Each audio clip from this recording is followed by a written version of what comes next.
sa mismong bahay ng may-ari ng High Tea Export Ventures, si Mr. Abilino Morales. Okay. So, anong magagawa natin sa inyo? Ano pong history ng business nito? Yung business ko is purely on export. Nag-start yan noong 1994 nung bumalik ako from the US, from Hawaii. So that's why ang pangalan niya, High Tea. Kasi ang high is an abbreviation for Hawaii. So, doon ako na-concentrate ang market ko. Hawaii and Guam. Kaya lang nung the past 3-4 years, bumagsak nga yung economy ng US, lahat ng mga customers ko doon mga nagsara na. So, hindi na sila nakabangon. Up to now, so, yun, nakikita ko itigil yung export ko kasi meron ako inuupahan ng warehouse, may tao, wala mo sila diba? So, saan naman po banda yung mga business nito dito? Yung aking maliit na warehouse doon sa Pinagbanan. Tapos dito mga pinag-office. Okay naman po yung benta. Maganda yung aming benta. In fact, yung mga anak ko na pagtatapos ko dahil doon, maganda sana yung business.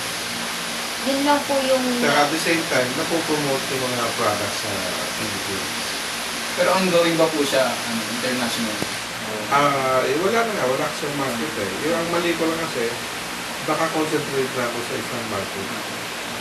Hindi na ako maghanap ng iba pang mga market. Sayang naman po yung sana mas malaki. Sana. Pero, yun lang yung kaya ng ko eh. Yung sarili ko. So, ngayon, nung sara siya, bumalik ulit ako sa trading. Kasi, kung araw bago ako magpunta ng US, nasa trading ako. Kaya bumalik ako sa trading. Anyway, sa ngayon naman, booming naman ang economy sa Pilipinas. Kaya ang trading, medyo maganda siya kung na. Sa kaalaman po ng iba, ano po ba yung trading? Nagbebenta ako basically sa buyer side. Pero ang sa akin, hindi naman ako bumibili ng para sa akin. Nahawakan ko yung physically yung binibenta ko. So, yung customer papahanap sa akin ng item, then pinapartin ko para sa akin. So, I work purely on commission. So, meron kayong tulo? Usually commission from the manufacturer. Ang manufacturer ko is from China. Ang binibenta ko right now, active ako sa mga crushing plant. So, binibenta ko durog plant, yung dumudurog ng mga bato. Kasi ang construction industry sa ngayon is a booming industry. So, marami nagtatayo ang mga... marami. Kita mo naman, it's all over the place. Marami nagtatayo ng high-rise. So, yun, kailangan nila ng mga bato. Kulang tayo sa supply. Kaya, yun po yung ginawa ni Mario. yung equipment na magdurog na yung bato sa coming from China. Na mga recently na benta ko na planta pinadala sa Malaysia. Planta po ng ano? Yun nga, panduro. So, medyo matagal lang siya kasi high-ticket item.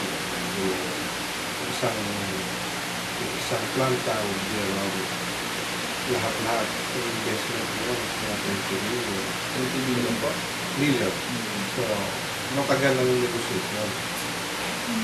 So, saan ka po kumuha ng capital para maano? Wala naman akong capital yan kasi sila na mismo bumibili.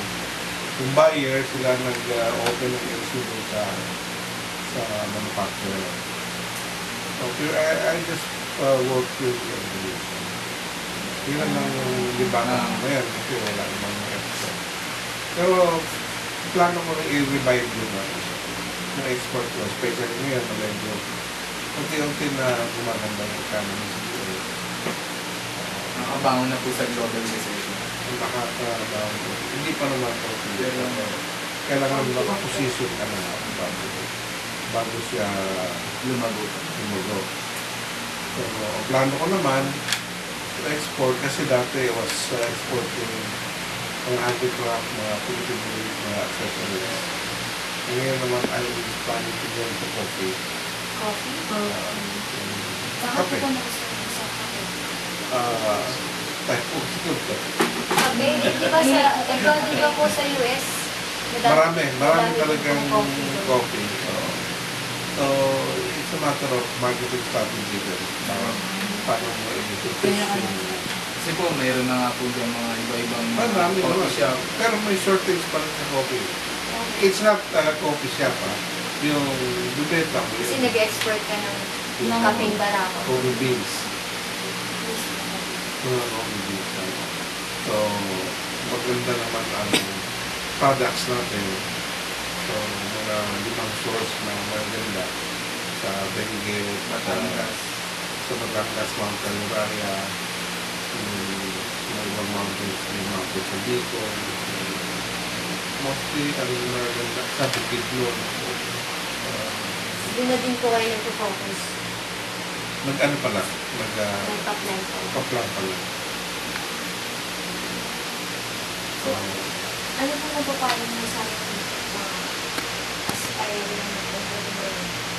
well, ang unang-unang mapapayo ko sa mga young entrepreneurs kung hindi mag-go into business.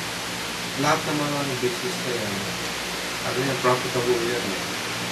It's designed to be profitable. So, kung saan kayo, sa isang sector kayo active, kung medyo nasa IT ang hilig mo, then, IT pag-aralan mo investment yung ba?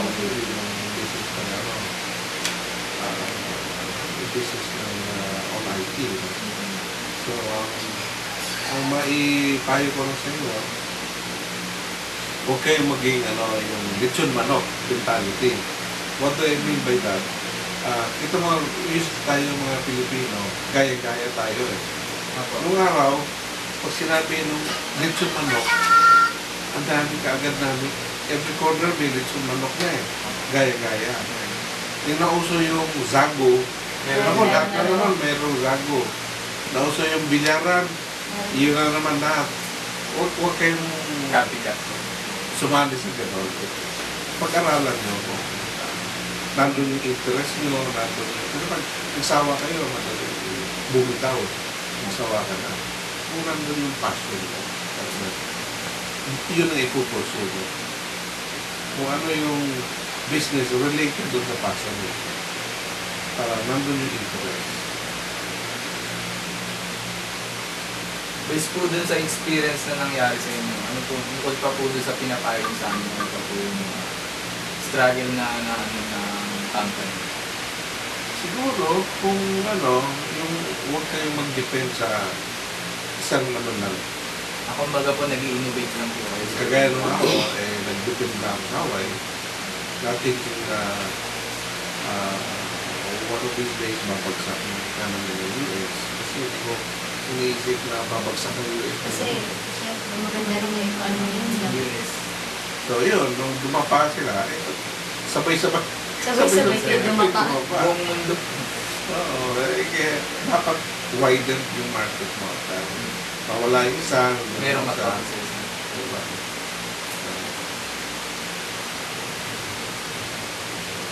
Parang natulalayan tayo.